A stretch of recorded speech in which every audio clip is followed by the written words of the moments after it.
It is heaven, and as y'all can see, I'm outside in the snow with my sister today. Hi! Go ahead and introduce. What's your name? My name is Starfly, and I'm 7 years old. Okay, so Starfly here, she was actually with me when we went to Florida. I wanted to give a huge shout out to everybody who donated, but a special shout out to the 2 people who are our highest donators and made sure we can get there. Same with all the rest of you all. Thank you so much for Rhapsody for donating. Yeah. A whole lot. That made it to where we were able to get a push and start off to a good start. Thank you for Aaron Jones for being our first donator when our fundraiser just got kicked off.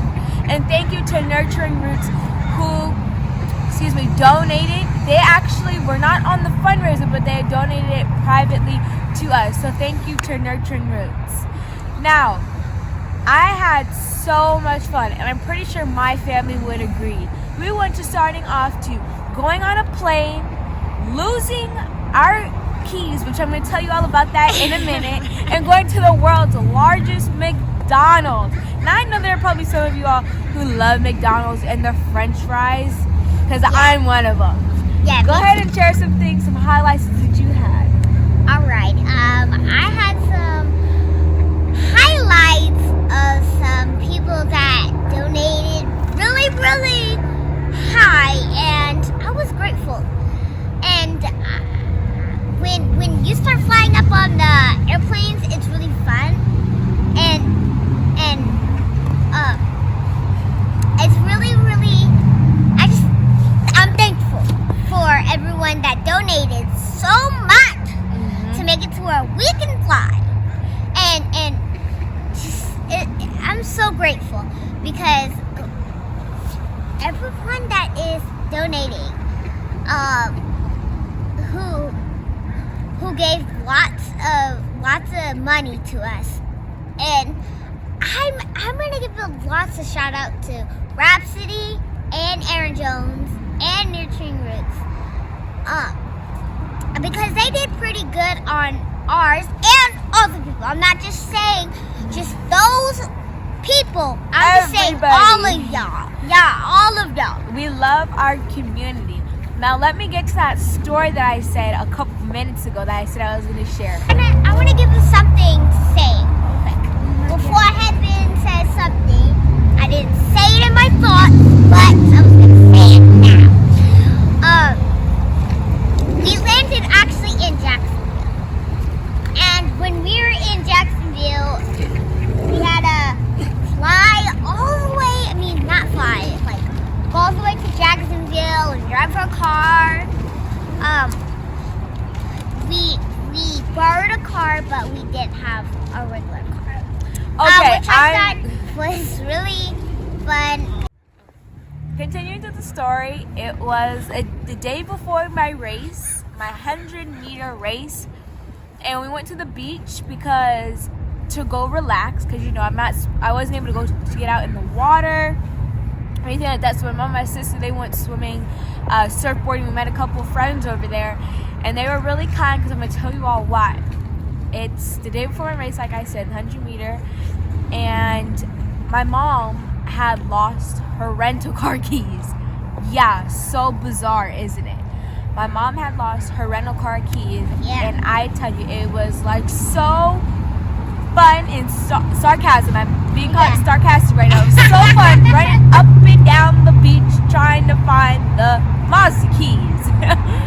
And I started Mazda for a reason, because we liked having a Mazda, the rental car. We had sports mode. We would go sports mode sometimes. It was really fun. But sometimes we'll lose the gas. When you hit up on the sports mode, and sometimes you lose so much of your gas. And I thought of my experience from the Mazda. I thought it was really fun, like on the sports mode. But sometimes it would waste the gas. Continue to the story. I was able to get the date. It was actually on a Sunday that we were at the beach resting, and it was really important for me to rest, because if I did a whole bunch of swimming or running, it would really wear my energy down if I did a whole bunch of walking.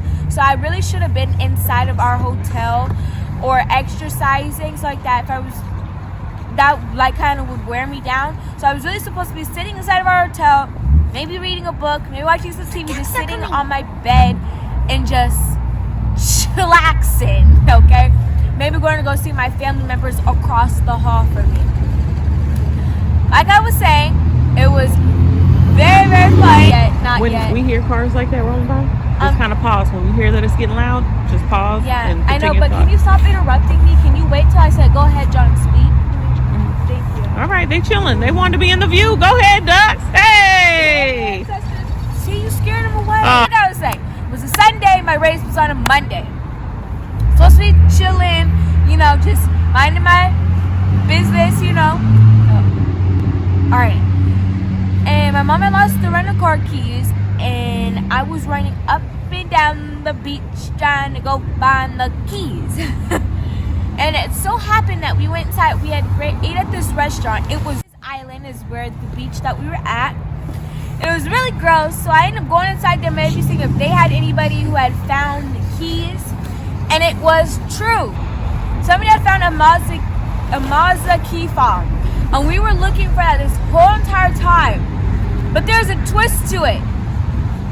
They don't know it was inside of the lost and found. We were calling the police, trying to see if anybody had the keys. Somebody who was actually working at the restaurant, their husband was a police officer up in Amelia's Island. So he had came down, unlocked the lost and found like housing box or something like that, and we were looking through keys, trying to find them. We were looking, and there was no key. Now let me say this, we met some people because we had bought like a, you know, maybe like a $20, $15 umbrella, which we know not to go to Walmart ever again to get our umbrella for the sand, and it actually had flew over. So we had some friends, and yeah, they were there to help us. Me and the mom, and John was actually was actually in the water With my friend, with the mom, her son. Yeah, the mom's son, John and the son were boogie boarding in the water. We weren't even helping looking. You all were helping underground. Yeah, well, we were having so much fun. We put sand on each other's feet. It was a Walmart beach umbrella when it went to the Atlantic Ocean, because it is going to fly. It's not going to be steady because it's really, you have incoming winds coming straight, back, left and right. Excuse me on that. And we had met them, and we were looking, and it just got to the point where it was literally, I am going to tell you 100% the truth. It was about 12 in the morning, and we were out looking to the point where we just had to be done. And the friends that we had met, they offered to drive us about an hour out to go to our hotel. And that was so considerate of them, and we were so thank you to you all. If you all are watching this video, thank you. Yes. You all know who you are.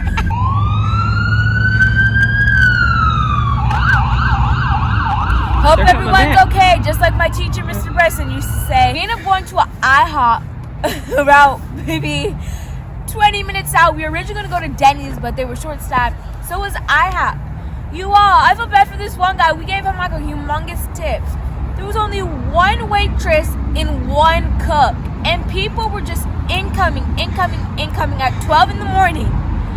And we were so hungry, nothing else was open. So we were finally able to eat IHOP and got home.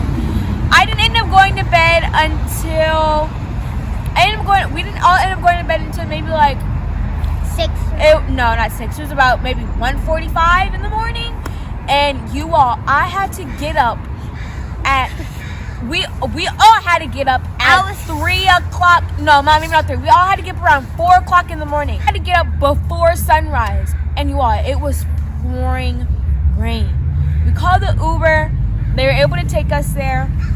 Okay, we get there. We asked the Uber driver if he could stay, because not a lot of Uber drivers are in Amelia Island, because it's like a small little small little outlet town. So he said, yeah, wait, it's just going to be like an extra charge. We were like, whatever we can do for you to stay, we will pay as much money as you need for it. We do that, and about an hour later, he's still there, and we didn't find any news, nothing like that. So that was a bummer, but that's okay. We go drive about an hour back because there's some traffic. We go to the race, off for me to go run my 100. That morning, last night, on Sunday, I realized I didn't have my bib for my track, for my run, for my number, so they could tell who was running, so they could tell what junior Olympian was running. Cause I'm the best right here. Okay. She used to run when she was 10, and she used to run in that thing like it was like a Lambo. But, and she was like running really fast, and she used to beat everyone.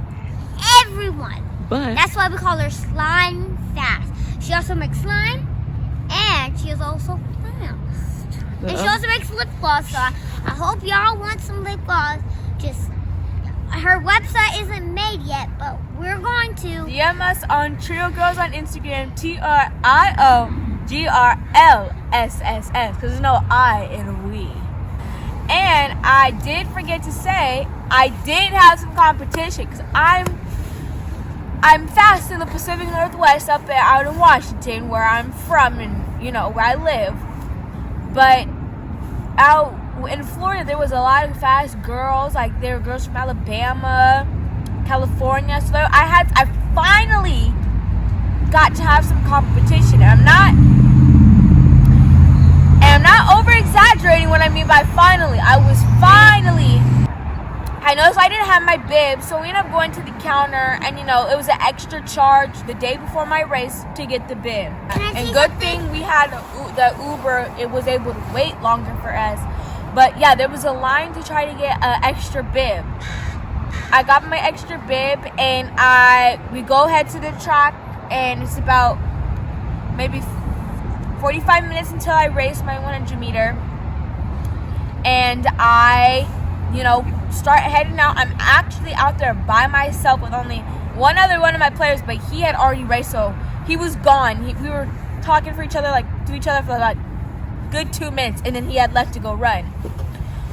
Waiting there, and I'm warming up. I know a couple people that are from where we live in the same state, and they were actually there, so I kind of knew what to do. It was also nice to know that I had some people that I personally knew, because I was unattached. So I had some people that I knew that was able to, kind of guide me, because I don't think it's their first year, but it was my first year for Junior Olympics. And it's not going to be the last. I want you all to know that. But I'm going to have my mom post a video somewhere. I don't know, maybe it's going to be on the screen or something. But she's going to post a video of me running the 100-meter race.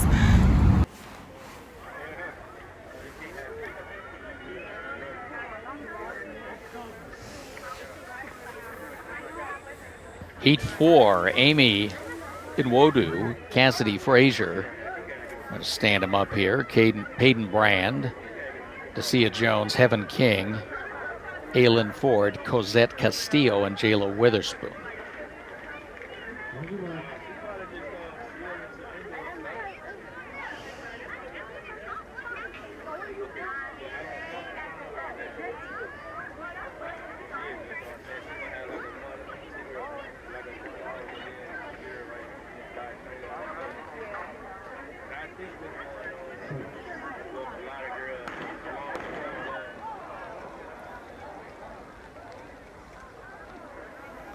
And looks like lane 4 had a false start for Brand.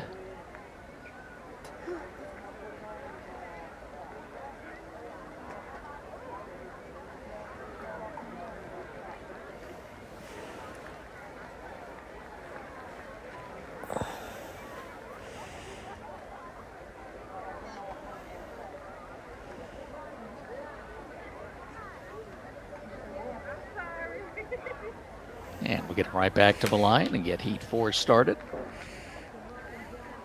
This is the 11 and 12-year-old girls. On a big-time start for Fraser. Run You Express in 3. And on the far outside, that's Witherspoon. And Witherspoon really closing on her. Now it's about time. And one thing I thought was really funny is they had us hang our masks up on the fence. I thought that was really funny because it's really windy and rainy. So, they must have assumed we had extra masks on us. But that's not what I'm trying to get to. We're running, and there was a false start. A girl had jumped the gun, and she thought it was so funny that happened. And then there was another false start, and they had false started me. They gave me gave me a yellow card, and I was confused why they gave me a yellow card. They said that my hands weren't behind the line; they were in front. So they have someone come asking everybody if my hand was in front, because we gotta look to make sure. And they were like, no, her hand was behind the line, because I guess you can't have your hand on the line or in front of the line. I was like, I don't know what you guys are talking about. You're not able to have your fingers on the line or above the line. They end up still giving me the yellow card. I was like, just forget about it, because I don't know why they did that. As long as I don't get a red card and get disqualified, I should be fine.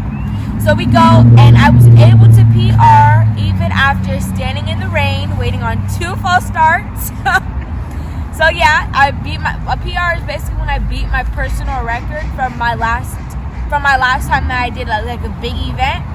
So, when my mom edits this video off, she's gonna put the numbers down below somewhere up on the screen, but you all are gonna know the numbers. And that the numbers, it is actually fast for an average girl my age, in between I think 12 to 13, to get the numbers that I have, maybe even lower. But yeah, you all are gonna know the numbers, just like you all are gonna see the video. 12-year-olds, right? And I was actually racing the higher 12. I was racing 12-year-olds instead of 11-year-olds. That's what they do. So this year, next year, if I get qualified, I'll be racing 13-year-olds. And then when I'm 13, I'll be racing 14-year-olds. So it's like your age, whatever age you are, you're gonna be racing a year ahead of you. So if you're 9, you're gonna be going against 10-year-olds. 10, 11, 12, 13, 14, 15, and so on and so on. Okay, yeah, I'm really, really tired and stuff like that. I'm getting my race is done. They give us some water. I was really proud of myself that I was able to get some rest instead of none rest. And I think I did do pretty good. Maybe I could have done a little bit better, but I didn't really get that much rest, so I was very cranky. Trying to figure out a way to, okay, come on, just build up. But yeah, I did take all my anger out. Well, not anger. Yeah, I guess it'd be called anger. Just all of it out on the track, and then I was able to PR. It's the next day, and it's time for my 200 race, and I did okay. I do believe I could have done better. But can I say something? Yep, give me 1 minute. I do believe I could have done better. It was a lot with the thunder and lightning, everything like that, and the 200 getting pulled back, and my feet getting soaking wet, my clothes. So it was a lot. I think I could have done better, but you never know for next year. Go ahead and say what you were gonna say, and peace out. Whee! All right. I'm